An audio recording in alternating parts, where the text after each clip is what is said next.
जय हिंद साथियों, आप सभी का आपके अपने परिवार आसमा सिविल एकेडमी में मैं इशार अहमद आप सभी का पुरजोर स्वागत करता हूं और आशा करता हूं कि आप सभी स्वस्थ हैं और बिल्कुल मस्त हैं। मेरे प्रिय साथियों, आज हम 14 अक्टूबर के इंपॉर्टेंट करंट अफेयर्स पढ़ेंगे जो कि हमारे एग्जाम के लिए बहुत ही महत्वपूर्ण होने वाला है। तो वीडियो में शुरू से अंत तक बने रहें और अगर इस चैनल में नए हैं तो चैनल को सब्सक्राइब कर लें।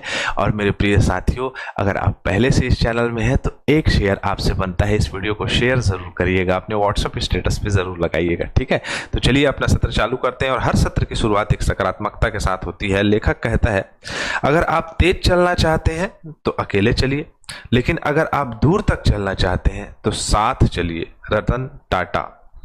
हाल ही में 86 इयर्स के में जो है इनका निधन हुआ है। ऐसा ये क्यों कह रहे हैं मेरे प्रिय साथियों? रतन टाटा जी ने जो भारत देश को दिया है वो अभी तक किसी उद्योगपति ने नहीं दिया, और ये बहुत ही ज़्यादा मतलब हेल्पफुल पर्सन रहे हैं। बहुत ज़्यादा जो है इन्होंने दान किया है, और इनकी बात कहें तो इनका विज़न समझना चाहिए हमें मेरे प्रिय साथियों कि अगर किसी व्यक्ति को तेज चलना है तो अकेला चले, लेकिन अगर दूर तक जाना है तो साथ में चलिए। दूर तक जाने के लिए आपको कहीं ना कहीं किसी न किसी की ज़रूरत पड़ेगी। तो मेरे प्रिय साथियों, अपने दोस्त, अपने मित्र, अपने सभी साथियों को साथ में लेके चलना ज़रूरी है, क्योंकि आप अगर तेज जाना चाहेंगे तो आप अकेले पड़ जाएंगे, और अकेले पड़ जाएंगे तो कहीं ना कहीं रिग्रेट रहेगा, कहीं ना कहीं जो है आपके दिमाग में एक अशांति सी अशांति सा फील होगा आपको। ठीक है, चलो। भारतीय नौसेना में शामिल दूसरे सबसे बड़े स्वदेशी सर्वेक्षण जहाज का नाम क्या है? तो क्या नाम है? तो इसका नाम है निर्देशक आंसर होगा Ashok Kumar. Good morning dear sir, very good morning dear Ashok Kumar. और आंसर इन्होंने सही दिया है। ठीक है, मैं इस वीडियो को जल्दी बना रहा हूँ, बहुत सारे कमेंट आए होंगे, लेकिन जैसा कि मैं आपको बताना चाहूँगा कि आज मंडे है, मैं आज जा चुका हूँ, संडे को मैंने रिकॉर्डिंग कर लिया है, तो आप सभी जो है क्षमा चाहूँगा। आपको ट्यूसडे से जो वीडियो आएंगे वो वीडियो इम्पॉर्टेंट करंट अफेयर्स के सेगमेंट्स बनाए हैं मैंने, जिसमें खेल, नियुक्ति और योजनाओं से संबंधित प्रश्नों का जो है मैंने समाकलन किया है और उसको एक साथ जो है वीडियो बना दिए हैं उसके। तो 2 से 3 दिन जो है हमारे पास, आपके पास वो वीडियो पहुंचेंगे सवेरे सवेरे। ठीक है, तो चलिए। विश्व मानक दिवस कब मनाया जाता है? स्टैंडर्ड डे क्यों मनाया जाता है? मनाने का उद्देश्य है, पहले तो ये पता होना चाहिए कि 14 अक्टूबर को मनाया जाता है। मनाने का उद्देश्य ये है कि जितने भी उद्योग क्षेत्र है, जितने भी पैनल्स एरिया है, उपभोक्ता है, इन सभी को इन नियामक मानकों का जो है जानकारी या जागरूकता इसमें बढ़ाना, और लोगों को जो हमारा आकलन होता है जीवन में, कभी भी कुछ भी करो तो आकलित करके करो, एक्सपीरियंस के साथ करो, और एक्सपीरियंस नहीं है तो एक्सपीरियंस शेयर करके करो। ठीक है, जैसे कि बड़े बुजुर्ग लोगों ने जो कहा है वो गलत नहीं कहा है। तो मानक दिवस बेसिकली सभी उपभोक्ताओं, नियामकों और उद्योग के बीच में जागरूकता बढ़ाने का एक जो है क्या है दिवस मनाया जाता है। एशियाई टेबल टेनिस चैंपियनशिप 2024 में महिला टीम ने कौन सा पदक जीता है? तो महिला टीम ने कांस्य पदक जीता है। ठीक है, कांस्य पदक जीता है इन्होंने। ये सेमीफाइनल हार गई थी ये टीम, जिसमें अगर खिलाड़ियों की बात करें तो खिलाड़ी जो है क्या नाम है, आयहिका मुखर्जी, मनिका बत्रा, सुतीर्था मुखर्जी, इन लोगों ने सेमीफाइनल हारा था टेबल टेनिस में। ठीक है, तो आप देख सकते हो कि कजाकिस्तान के अस्ताना में आयोजित कराया गया था, और हमारी भारतीय महिलाओं ने जो आपका कांस्य पदक जीता है। एशियाई टेबल टेनिस की बात करें तो एशियाई टेबल टेनिस जो है संघ के द्वारा आयोजित कराया जाता है। 27वां संस्करण है। 7 से 13 अक्टूबर 2024 तक ये चला है। कजाकिस्तान की राजधानी आस्ताना में चला है। कुल देश 26 शामिल हुए हैं। 210 खिलाड़ी के आसपास जो है इसमें शामिल हुए थे। ठीक है, तो हमारे टेबल टेनिस खिलाड़ियों ने अच्छा प्रदर्शन किया है। उम्मीद करते हैं आगे स्वर्ण पदक भी ये जीत के आएंगे। ठीक है, अब पुरुषों की बात कर लेते हैं। पुरुषों ने भी जो है इस प्रतियोगिता में कांस्य पदक ही जीता है। ठीक है, जैसे कि देख रहे हो एशियाई टेबल टेनिस चैंपियनशिप 2024 में भारतीय पुरुष टीम ने कौन सा पदक जीता है? तो इन लोगों ने भी जो है आपका कांस्य पदक जीता है। इन लोगों ने भी सेमीफाइनल में जो है अपना हार का सामना करना पड़ा इनको। ठीक है, ताइवान से हारे थे। तो वापस वही स्टैटिक पोर्शन है, दोहराना नहीं चाहूंगा, आगे बढ़ता हूं। उसके बाद है IBSAMAR। नामक संयुक्त बहुराष्ट्रीय समुद्री अभ्यास निम्नलिखित में से किस देश के नौसेनाओं के बीच में आयोजित किया जाता है? उसका फुल फॉर्म बताता हूं मैं आपको, IBSAMAR का। तो भारत, ब्राजील, दक्षिण अफ्रीका, है ना, भारत, ब्राजील, दक्षिण अफ्रीका के बीच में कराया जाता है। और फुल फॉर्म से समझ जाओगे आप कि इंडिया, ब्राजील और साउथ अफ्रीका, इसका साउथ अफ्रीका समुद्री अभ्यास मतलब मैरिटाइम एक्सरसाइज इसका नाम है। तो भारत, ब्राजील और दक्षिण अफ्रीका के बीच में कराया जाता है। तो ये अभी जो है हाल ही में संपन्न हुआ है। इन दोनों मतलब इन सभी देशों के बीच में रक्षा को सुनिश्चित करना, रक्षा का साझा करना, साथ ही साथ एक दूसरे के मतलब आपका सहयोगात्मक प्रशिक्षण को संपन्न कराना, ये मुख्य उद्देश्य है। जैसे देख सकते हो इन तीनों देशों की नौसेनाओं के बीच सहयोग और अंतर क्रियाशीलता को बढ़ाना। इसके अलावा इस अभ्यास के जरिए देशों के बीच घनिष्ठ रक्षा संबंधों को मजबूत किया जाता है। ये जो है IBSAMAR का मुख्य उद्देश्य है और 8वां संस्करण इस बार कराया गया है। ठीक है, चलो आगे बढ़े। अगला प्रश्न है, अक्टूबर 2024 में भारत में ई गवर्नेंस को बढ़ावा देने के लिए डिजिटल प्लेटफॉर्म डिजी लॉकर और किस डिजिटल प्लेटफॉर्म के बीच समझौता हुआ है? तो मेरे प्रिय साथियों, पहले ई गवर्नेंस पता होना चाहिए, यानी भारत के आपके सरकारी क्षेत्र और सार्वजनिक क्षेत्र के जितनी भी आपके मतलब विभिन्न स्तर है, उन लोगों के बीच में जो है सामंजस्य स्थापित करना सूचना और संचार प्रौद्योगिकी के माध्यम से, मतलब इन सभी प्लेटफॉर्म को एक साथ लाना टेक्नोलॉजिकली, है ना, समझ सकते हैं। तो किसके साथ साझा किया है, कौन सा प्लेटफॉर्म है? तो उमंग ऐप, कौन सा है? उमंग ऐप और डिजी लॉकर, ये दोनों को मर्ज कर दिया गया है। अब ये क्या करेगा?